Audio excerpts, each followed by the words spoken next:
What's up, everyone? It's Sam Jesse here with Brett Smith. Talk some SEC betting previews for the 2023 college football season. We are the Locks of Saturday, and as always, we are brought to you by our good friends at Prize Picks, one of the biggest daily fantasy venues in not only America, in the world now. Prize Picks. Brett, tell the people about Prize Picks. It is basically player props that you can play daily. Yeah, I mean, it's pretty awesome. You get to play any pretty much almost any league or any sport you want, and there's these awesome props for, sports with, it could be points, basketball like assists, it could be anything, even golf, like I've said before, it could be strokes, bogeys made, tennis, it could be sets won, it could be points won, it can be literally anything, and it's pretty awesome. You can get on some Brett, pretty cool Brett, they statistical even have disc golf. disc golf. Yeah, I mean, Disc golf in is on Prize Picks. if you're a real stat guy, like especially player stats, Prize Picks is definitely for you. Yep, and if you use the code LOCKS of SAT, that's LOCKS of SAT. When you download the app, it's super easy. It's legal in most states now in the United States. When you download the Prize Picks app and use code LOCKS of SAT, they will match your first deposit up to $100. That means you put in 20 bucks, they will give you an extra 20 bucks to use to play daily fantasy on the world's leader in daily fantasy. So head over to Prize Picks if you haven't. It's a ton of fun. It's a great way to enjoy the game, have a little extra skin in the game. If you're not into lines, if you're not into futures or whatever, but just enjoy talking about it or enjoy the numbers, like Brett said, it's a great way to get involved. All right, Brett. The SEC, the big dogs. The I SEC. I gotta I gotta be honest. I've had the Pac-12 on my brain so much. I recorded the Utah TikTok that will be up on our TikTok page at Locks of Sat. I recorded that, and I've had the Pac-12 on my mind, and I go to the SEC to do my notes, to do research, and I'm just blown away at how crowded this conference is. Yeah, it's I'd say definitely it's crowded.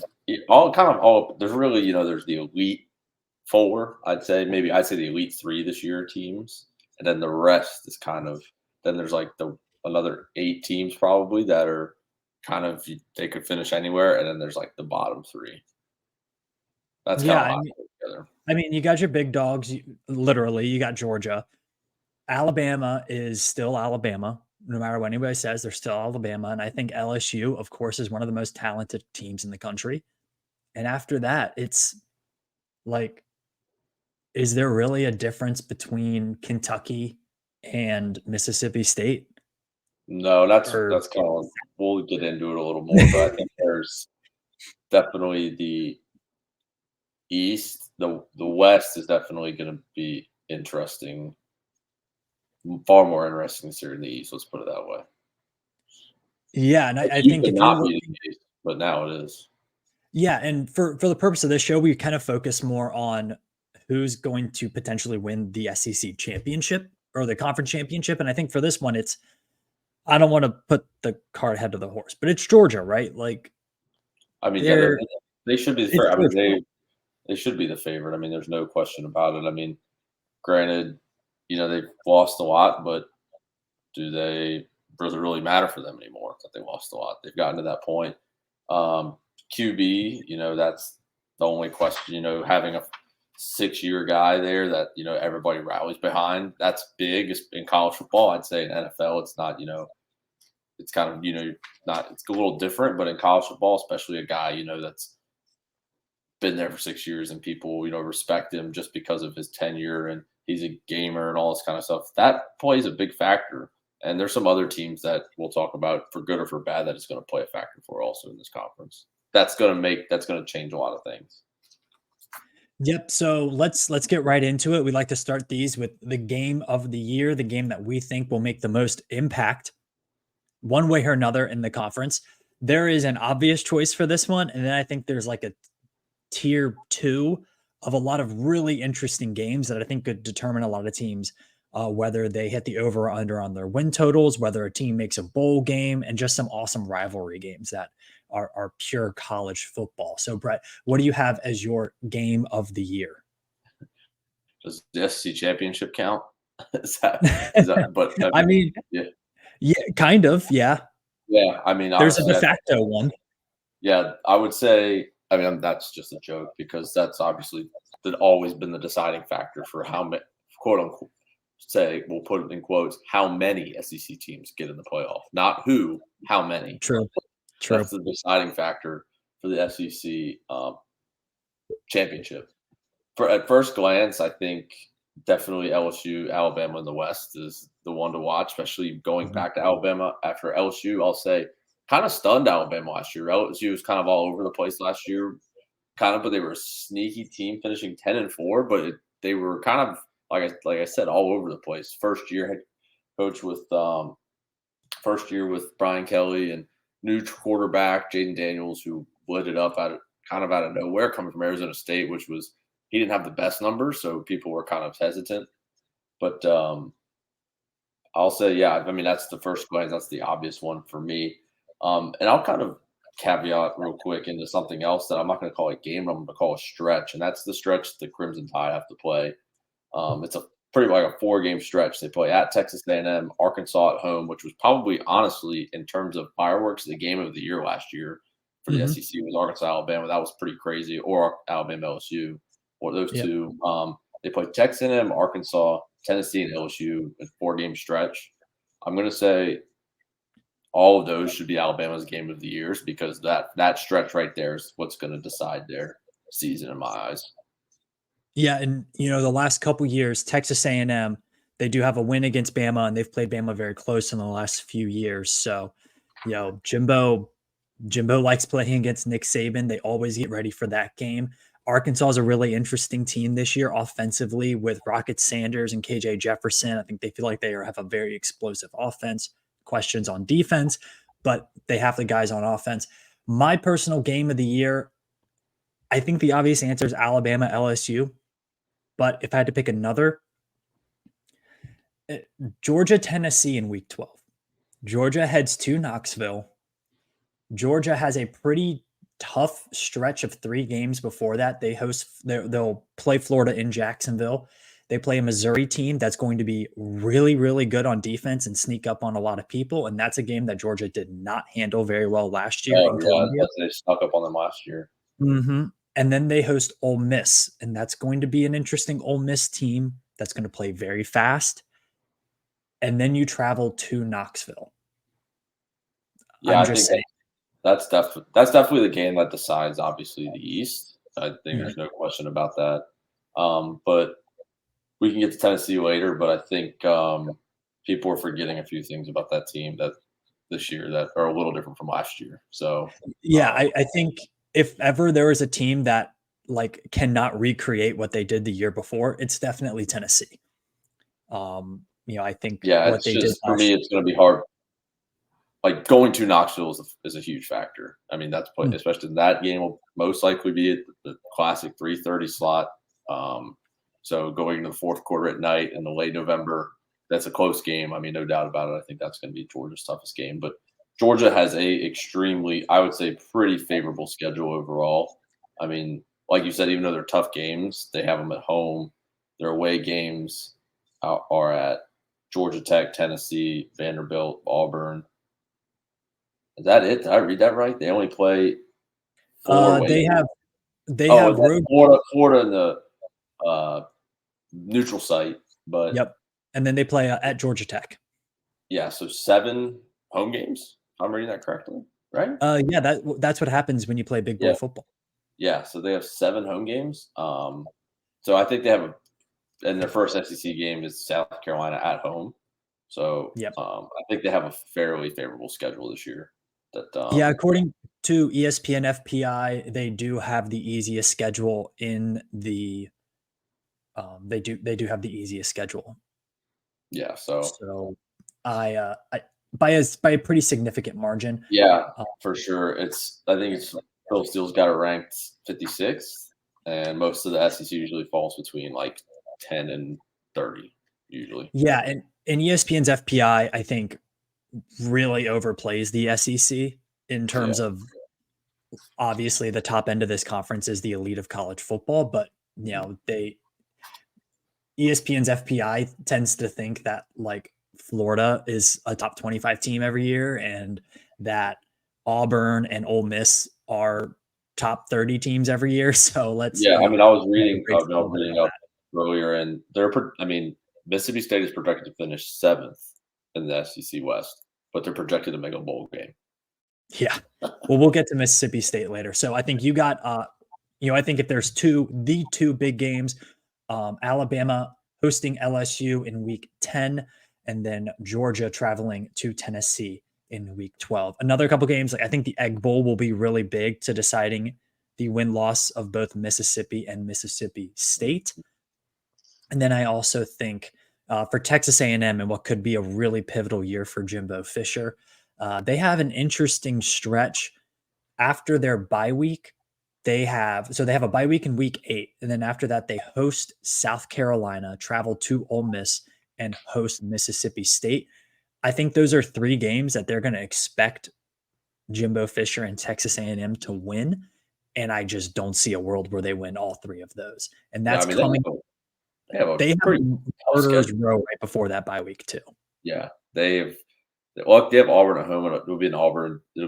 They're like kind of a you don't know what you're going to get with them this year. So, but Arkansas, Alabama, Tennessee in a row, and they play at Miami September 9th. People forget about that. A Miami team that should have beat them last year, but did And not. and a Miami team that we like to make fun of Miami, we'll get there in the ACC preview, but if Miami's healthy, that's Yeah, you don't know. Miami could win that game. We don't know. All right. So let's go to our next topic on this one. Dark horse candidate. Now, adjust expectations of dark horse. Maybe this might not be a team that we expect to win the conference, but a team that could maybe overperform expectations, Brett. Yeah, I like your pick of Missouri. I think that team they had a lot of close losses last year, and I really like that your note earlier about their defense. I mean, Drinkwitz is known for that, so I think it's going to be a very tough team, and I think they could make a bowl this year. And I think this could be their first winning season. So I think Missouri. I think their win total. I think it's around 5.5. I thought I I'm saw pulling it up maybe now. 4.5. FanDuel is Yeah. deciding to Oh, when you get to spin. it, yeah, I think. Yeah, I think they're going to outperform expectations. I think Arkansas also has a chance to outperform some people. I think they're a little down on them because they did lose a lot, but they still have KJ Jefferson and their defense is a little suspect. I think Arkansas might turn around and surprise some people.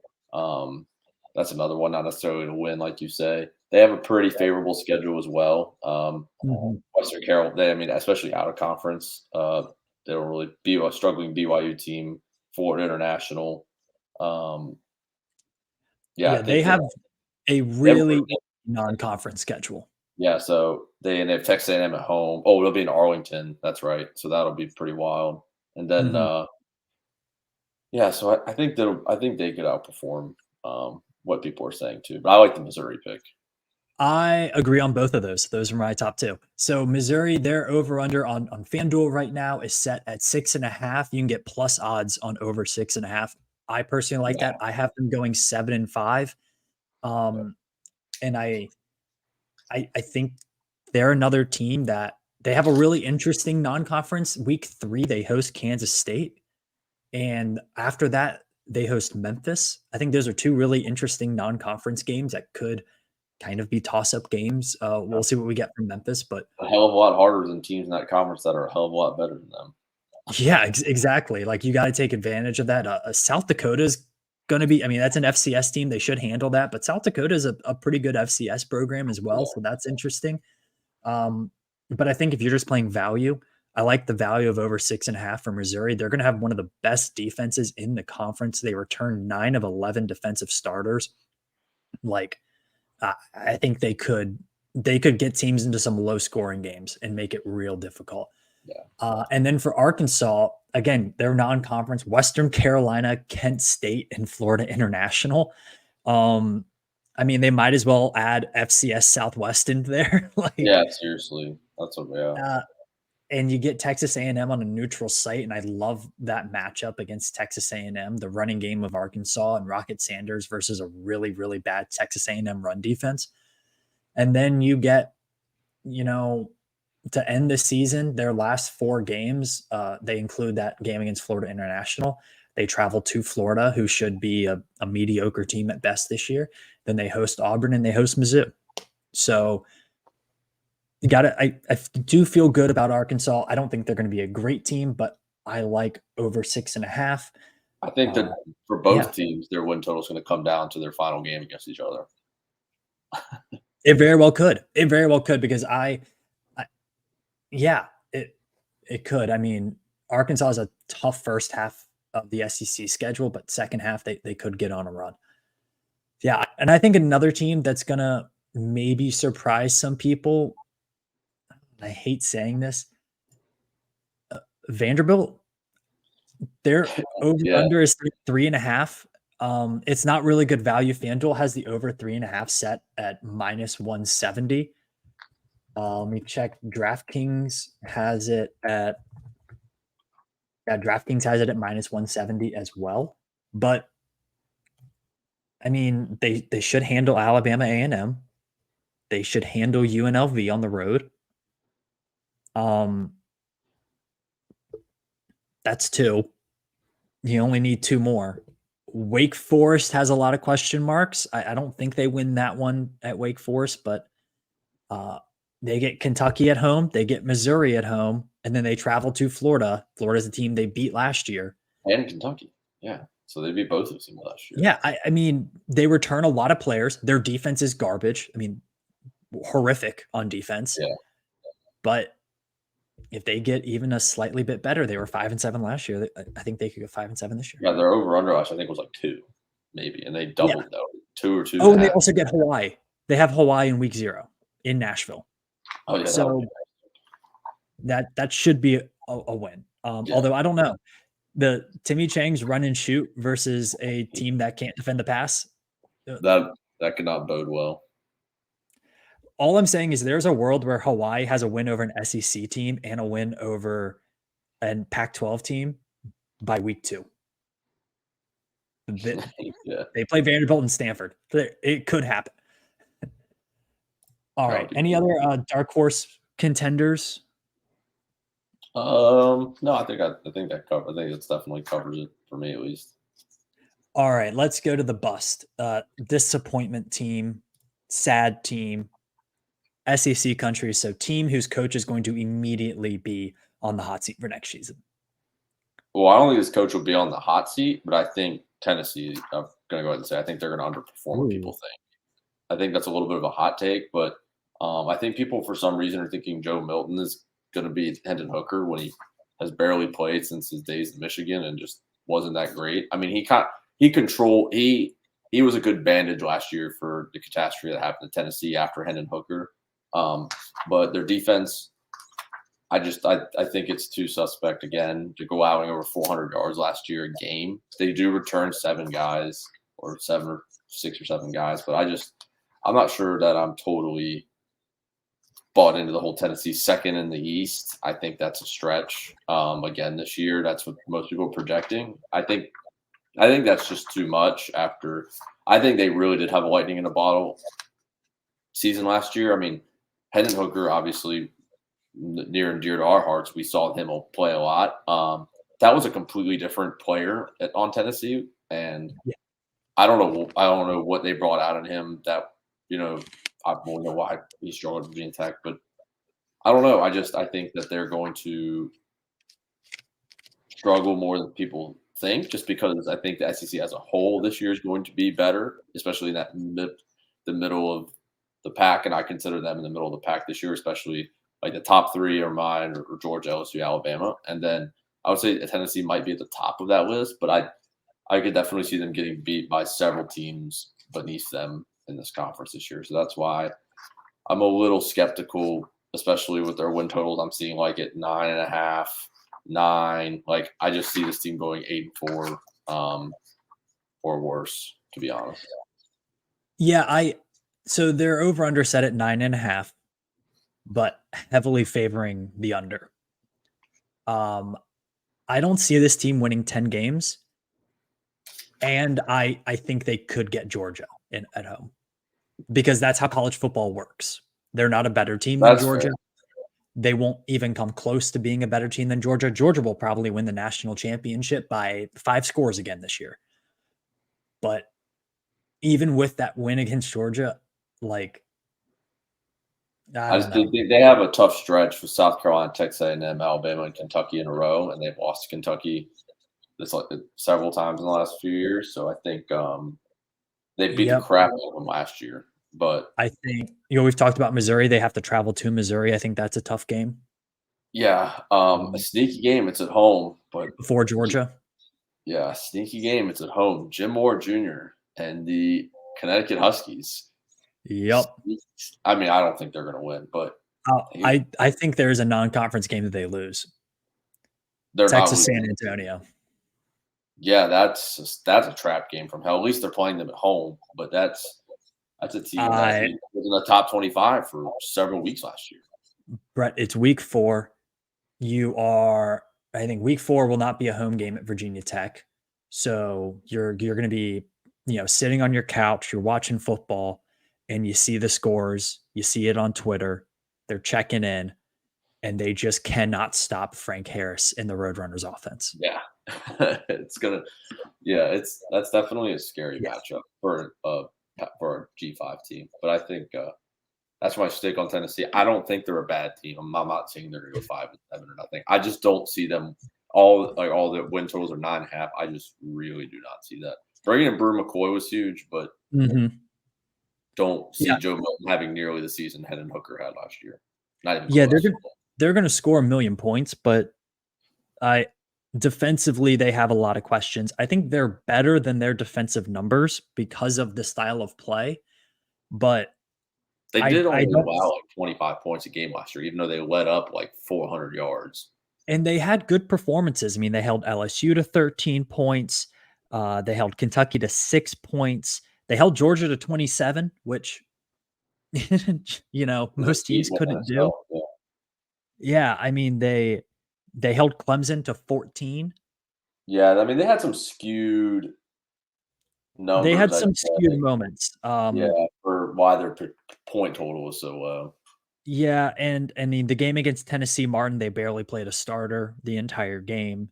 Um, yeah, I think this team is a good team, but to ask them to win 10 games with this schedule and the potential trap game against, like, I don't want to call it a trap game, maybe upset opportunity against UTSA, traveling to the swamp in week 3, it's asking a lot of a Yeah. quarterback who we Look, know can be looks painfully really good in average. shorts.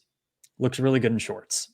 Yeah, and I'm gonna say this, I think if Tennessee loses to, let's say, I think by Alabama, they're gonna know. I think you might if they're struggling by Alabama, you're gonna see Nico Amaleva. I think you Yeah, might see him I do mean, that. I could If they're yeah, I could see struggling, something there. yeah, I think they're gonna bring him in halfway through the year. I think maybe regardless, even if they're winning but struggling, I think they're gonna try to make a quarterback change. They're just gonna go ahead and do it. That's just me. But Yeah, for my bust on this year, I got Texas A&M not a bad because not a bad pick. it happens every year, and I know this team is uber talented, but we still have a few questions.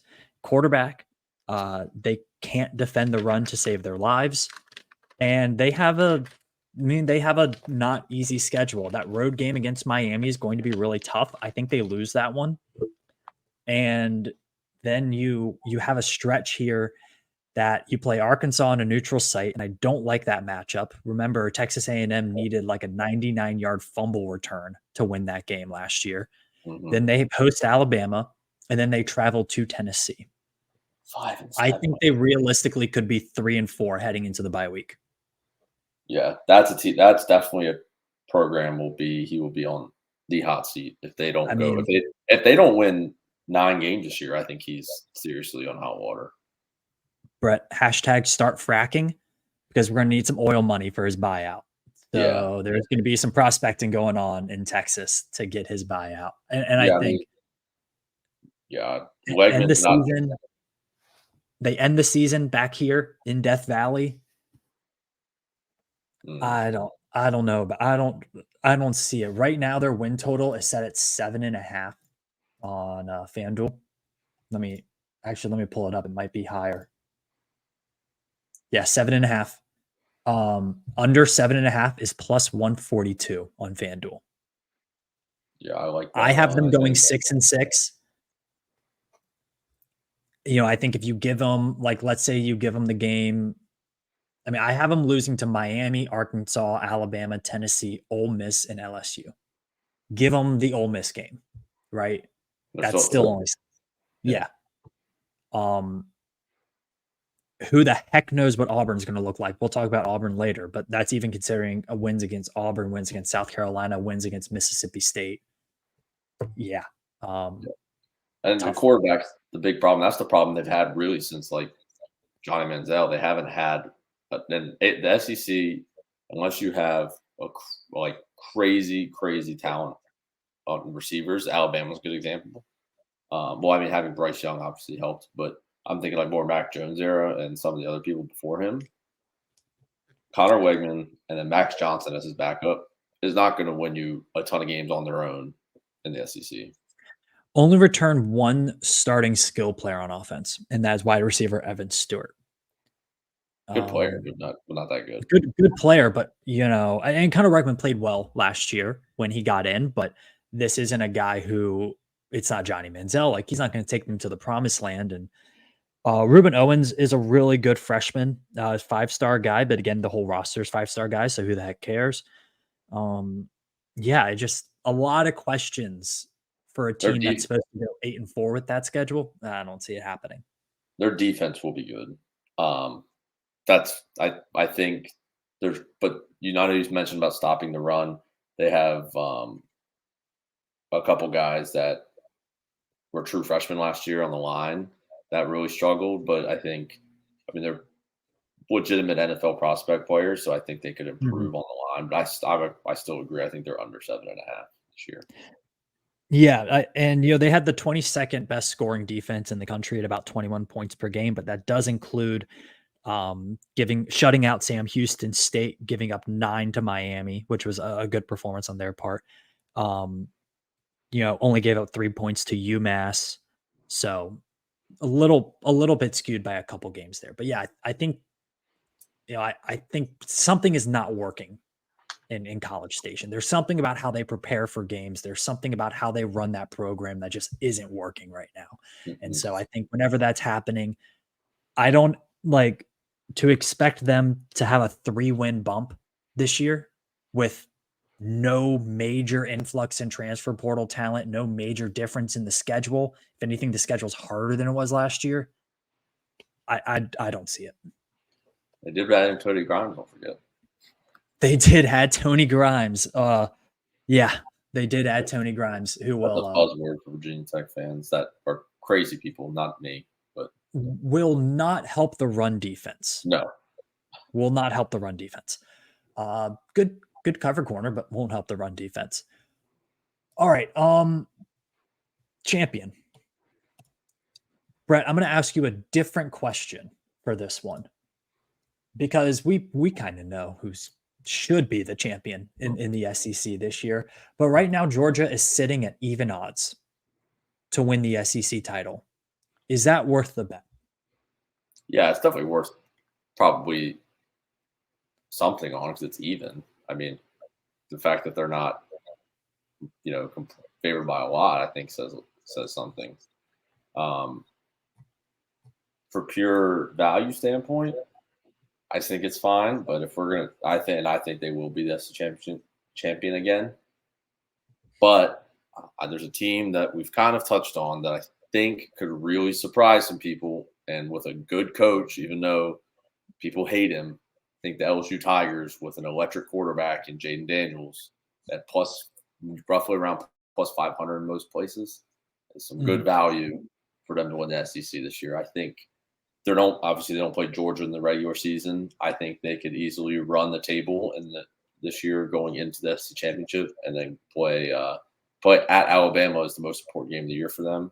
and I think they can win that game. They did last year, even though it was at home. And I think last year they were all over the place and were still able to get 10 wins. And I think they returned a ton of players, including probably another player that we haven't really talked Heisman futures, but I think Jaden Daniels could easily win the Heisman this year Mhm. if they have a good year. So my SC championship, my money is going on Georgia for sure as SC champion, but I think LSU has great value, roughly plus 500 most places. Yeah, and plus 200 on DraftKings to win the SEC West, I think is a decent value considering that it comes down to one game. And you got to think like, all right, what's the money line for LSU going to be at that game at Tuscaloosa? Mhm. You know, should be a pretty even spread game. I mean, maybe 150, 160, something like that. So think about it that way. You get a little bit of value. I'm worried about LSU's defense. It was an issue last season, and they really just kind of relied on the classic random transfer portal guys to shore up this defense. They have a lot of star power. I mean, Harold Perkins is a stud. Makai Wingo is a stud, but they just have a lot of holes on defense. They were pretty middle of the road last year. I kind of expect them to be in the same spot defensively. At least this is the reports out of Baton Rouge is that they're a little bit more worried about the defense than the media is worried about their defense. I I don't think they beat Florida State. I think that's a recipe for disaster. A bad secondary versus Florida State week one.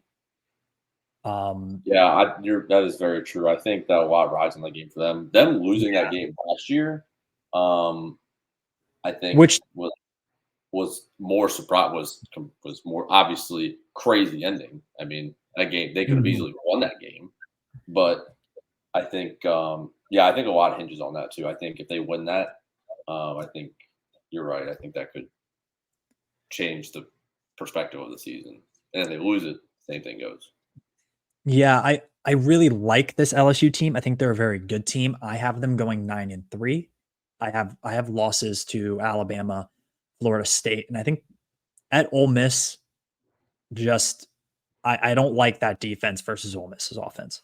I don't. They did struggle in some games last year. I mean, they gave up obviously 40 points to Tennessee, who scored 40 on everybody, whatever. But they gave up 35 to Florida, gave up 30 plus to Alabama, um, gave up 38 to Texas A&M, gave up 50 to Georgia. They had some moments last year. I just don't. I don't know if defensively they're going to be good enough. However, when you get plus 200 on a team to win their division and their division will basically come down to one game, I think that might be worth it for LSU. Yeah, for sure. It was all fun. Talk about Ole Miss just real quick. I think that Yeah. is definitely a team that could surprise some people. I should have said something before that. Also, all hinging on the quarterback play though. Hmm. Legitimately all hinging on quarterback play. The running game. I mean, they had a All American in honorable mention, I think, and Judkins is a true freshman. So obviously, that dude stud. Um, Jackson Dart and Spencer's. I guess some people say Sanders, some say Saunders. I think it's Sanders, but I you have two guys, and you have Walker Howard who ended up there somehow, Yep. but he's not going to play. Good player. I think you have to figure it out between one of them two, and I keep seeing they might run the two-headed monster with them, and I think that's going to spell disaster for that team if they do that. I mean, I think they have to figure it out between those two. And I think if they do early, I mean, they have a favorable schedule in the first three games, Mercer, Tulane, Georgia mhm. Tech. Then they go at Alabama. I think if they figure that out early, which quarterback they really want to go with, I think they could surprise some people. They do have Alabama, LSU, Arkansas back to back to back. That's going to be pretty brutal. But Uh, and they also traveled to Tulane. they traveled. Oh, that's scary. I mean, it's a true road game Yeah, in New Orleans that against Tulane. that's a that's a I that's a Virginia Tech move there. That is a Virginia Tech move. That is. At least Tulane's a respectable program now. You wouldn't say that a few years ago, but um, their win total is set at 7.5, favoring the over just a little bit. I think this, for me, it's a stay away team for a lot of the reasons you said. Like, we don't know the quarterback. Jackson Dart almost threw for 3,000 yards last year, and he's still not airborne. Like, imagine if Virginia Tech had a quarterback throw for 3,000 yards, and we were like, I don't think so. Let's go to the portal. Yeah. Like, offensively, regardless, though, they're going to be great. I think they have one of the best running backs in Judkins and one of the best receivers in Watkins. They return 4 offensive linemen. They return defensively, they're going to have to switch things up. I think they wanted to go with like a 3-4 slash 3-3-5 last season, and it just didn't work. So they are going to try some new things on defense, but and Pete Golding is going to be their defensive coordinator. Spent a lot of time at Alabama. They also brought Yeah, in, I forgot, they brought in the receiver from UTSA. from UTSA. Yep, they brought in Franklin is his last name. I don't remember his first name, but he's a uh, stud. So I don't remember his Zacharias, name. I believe. Yeah, Zakir, yeah. Franklin, Yeah. yeah. Um, I think Ole Miss is going to be a good team. I I have a feeling they might be like the best 7-5 team of all time or something. Like Yeah. I that Tulane game scares me.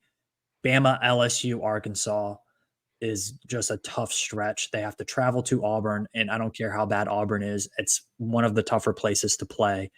At Um, Georgia. at They play Georgia, like one of the only teams. There's only like 3 or 4 teams that play Alabama, LSU, and Georgia this year. yeah, and then the Egg Bowl is in Starkville, and I I'm just never going to root for the road team in the Egg Bowl. So I think it's really they're. I mean, they start with Mercer. We're not going to count that. I think Ole Miss's season in terms of their win total does really hinge on those two bookends: the road trip to Tulane and the road trip to Mississippi Mhm. State. Yep. Will be a And very fun team to watch, though. yeah, for sure. Let's flip it over to the other side of the conference. Let's talk South Carolina. One of the more boisterous teams in the offseason. Shane Beamer, I think, has a lot of momentum with South Carolina. Spencer Rattler is back. An interesting team. Not a lot expected from them in terms of wins. The over-under is set at 6.5, heavily favoring the under. But they're kind of in most preseason top 25s. So what do we think for South Carolina? Yeah, they're a team that finished 8-5 last year, but you know, Yeah, I mean, I think 2 everybody's big wins to end the season last year did a lot for that.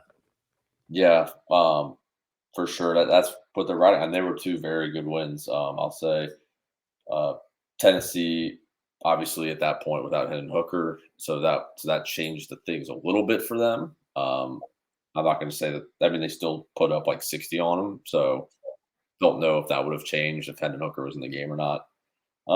And then Clemson at home. I mean, I've never seen. No, they're at Clemson. Beating Clemson at home is what I meant. They I've never seen a team have so many things go right for them in one day than South Carolina did that day. Yep. That was like when Virginia Tech. Sorry, I keep bringing them up, but that's like Virginia Tech beat Miami in 2002 or 2001 at home. The Roscoe said or whatever, give it to Give it to me, Roscoe game. Roscoe.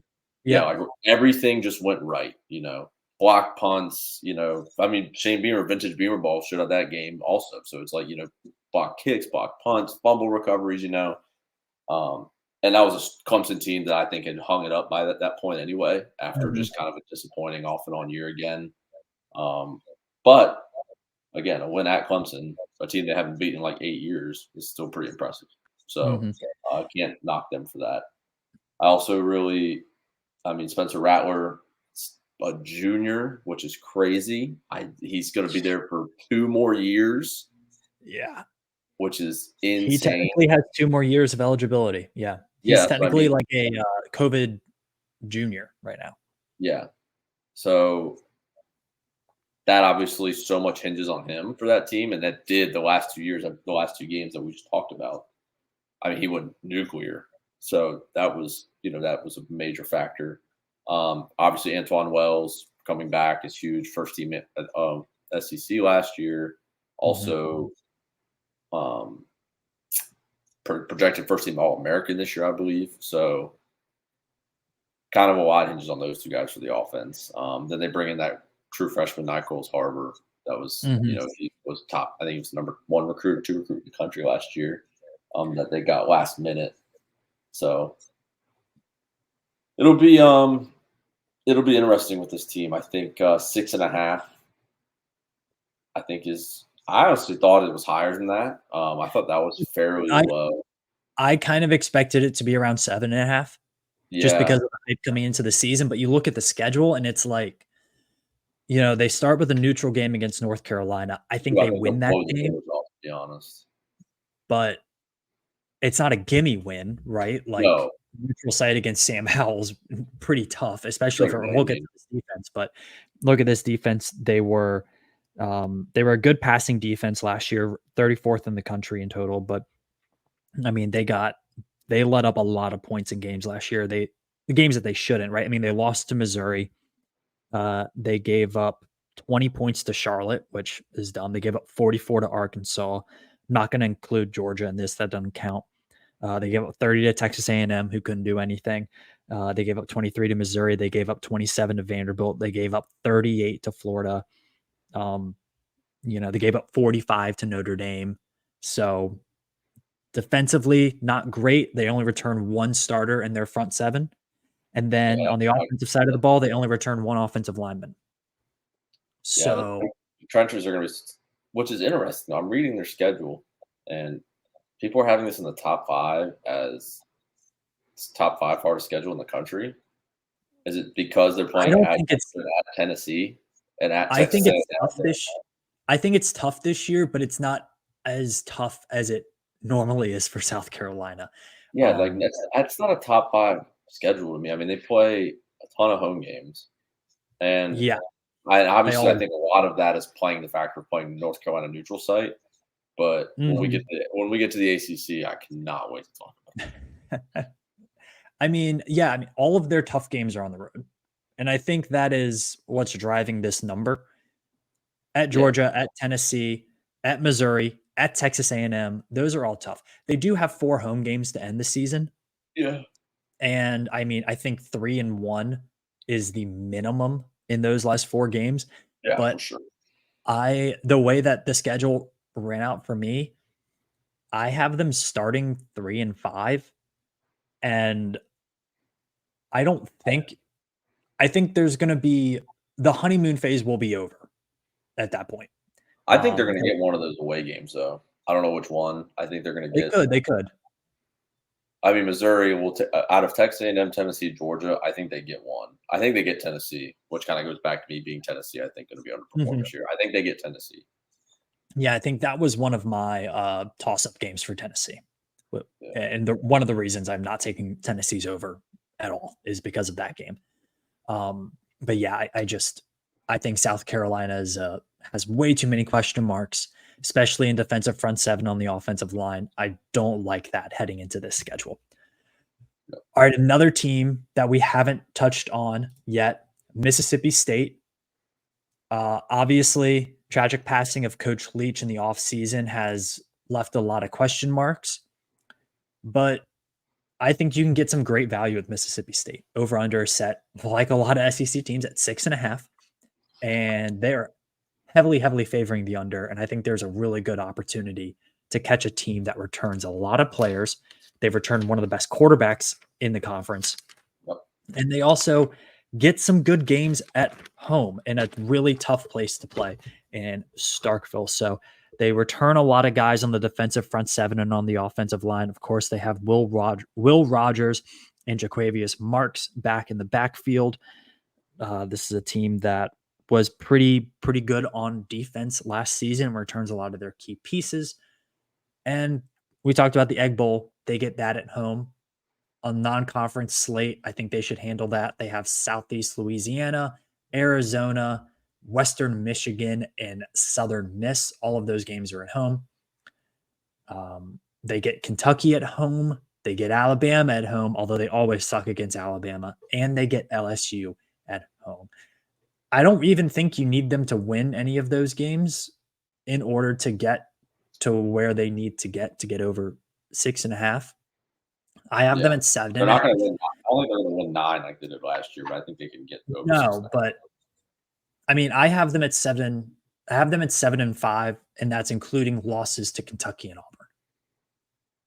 So, like, and those are like they have a large amount of toss-up games here. So, I think this is a team that you look and you see plus 134 on a team that's returning a lot of key pieces and has this schedule. Yeah, I think it's worth a few units there, in my opinion. Yeah, I can agree with you there. Anybody else that we want to talk about? We haven't talked about Auburn, Florida, Kentucky. That's about it. Let's talk about Florida real quick. Let's Disappointing talk year about last Florida. year. People thought Billy Napier was the premier hire for 2022. Sunbelt Billy. Yes, I think people are starting to second guess themselves a little bit after Yeah, you what's think? between on field and off field stuff that's going on. Recruiting Mhm, wise, massive improvement for them this year so far. It seems like so. I will say that. But bringing in Graham Mertz, interesting move. mhm, Um, that is mhm, when I think of an Florida quarterback, he is about the farthest from a Florida quarterback. Imagine mhm. an I mean, average Big Ten quarterback. So yeah. I just that one kind of threw me for a loop. But I'm not sure how he's going to translate to the SEC at all. Um, he can't really move. So, and most quarterbacks I see that are successful have some sort of scrambling ability. So, not sure how that's going to work out for them. 6-7 last year. Um, Big factor for them, honestly, for their win totals is now Florida State's good again. So they Yeah. don't. That's not a guaranteed win for them, really. So they get them at home this year. Uh, they have one of the toughest schedules in the country. Mhm, From what I see, they play at LSU, play Georgia, obviously neutral site, so that and they play South Carolina coming off a bye. Uh, Tennessee, they play them at home, and then obviously they play an interesting game we talked about earlier this year already is at Utah on a Thursday night, which will not bode well for Florida after what Utah did last year. That Utah team is going to be pissed, hungry, and I think if people are going to be calling for Billy Napier's job, game one, if they lose by more than 2 touchdowns, which they will, I oh, think. they're gonna lose by more than 2 touchdowns. Yeah. I'm gonna check if you can check the opening spread on that game. I'm sure Okay. somebody has it. Um, with Florida and Graham Mertz. Over the past 2 recruiting classes, according to the 247 composite, Florida has the number 16th best collection of players according to their average rating, which is what actually matters. 16th best in the country. And you couldn't find a quarterback better than Graham Mertz. Couldn't find one. I mean, Graham Yeah. Mertz couldn't hand the ball off correctly for Wisconsin. And he's your quarterback in the SEC now. What's going on there? Like, you get Florida does this. They get all these players, and it just hasn't worked for them. I think Florida might be better than they were last year, but I don't think it'll really matter in the record. Last season, they finished 6-7. They got absolutely just clobbered by Oregon State in the bowl game. Bowl games don't really matter, but still. Um, Lost to Vanderbilt. Like it's lost to Kentucky. They used to never lose to Kentucky. I think they had 1.1 like 27 straight games against Kentucky. So Yeah. That was I almost lost to South Florida, which was yeah, wild. I mean the downgrade from Anthony Richardson to Graham Mertz Well, I will be the first to is say I didn't think Anthony Richardson was that good to begin with, and I still don't. But but besides, he won them the Utah game. yeah, Single-handedly won them that game. yeah, he looks Um good. He looks better in shorts. I'll say he that. looks great in shorts. Um I have Opening them going spread. 5-7. Oh, I got the opening spread. Sorry, Utah, Florida. Utah 8-point favorites right now. yeah. I'm hammering that. I kind of like I kind of like Yeah. that. Um I think Florida goes 5-7. I have them losing their last 5 games. Oh So yeah, I mean they're coming off a bye, playing Georgia pretty much in the the world's biggest tailgate or whatever, and then yeah, that's a tough stretch the back half, and I think that's where their schedule being number one in the country is coming from is that back stretch, and then you opening with Utah. So I think it all starts to fall apart for Florida after that bye week. Some teams, the bye week is a blessing. Some teams, it's a curse.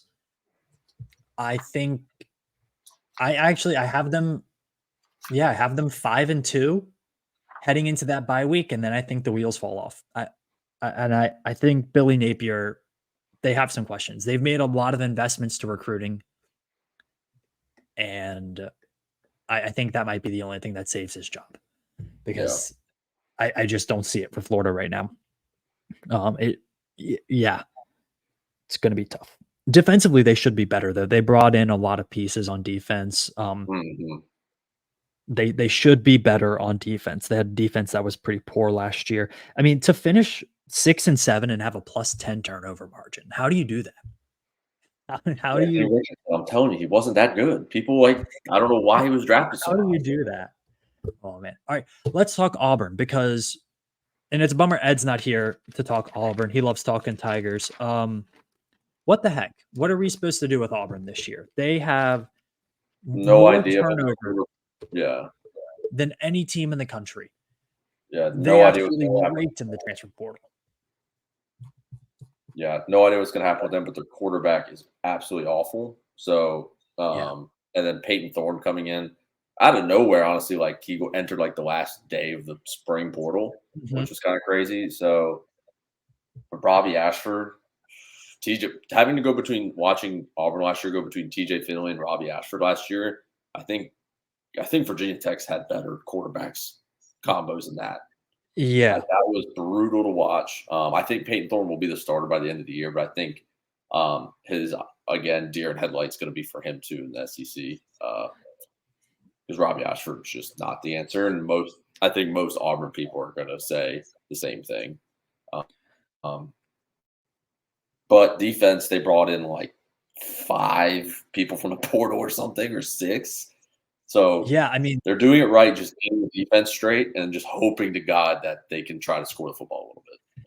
yeah, like, I like this they brought in really good players, and Hugh Freeze can coach football, he can win games. I mean, he's had his issue like, on field, he's had his issues at the end of seasons where his teams kind of suck in the month of November. I think that kind of has to do with Ole Miss's schedule is usually always backloaded, so that's part of it, and then when he was at Liberty, I think he kind of quit last season with Yeah. Liberty. So I don't really know what to do with that Liberty team last year. I don't know if in terms of football I'll hold that against him, but they just have so many tough games. Like Oh traveling all god. the way to Cal.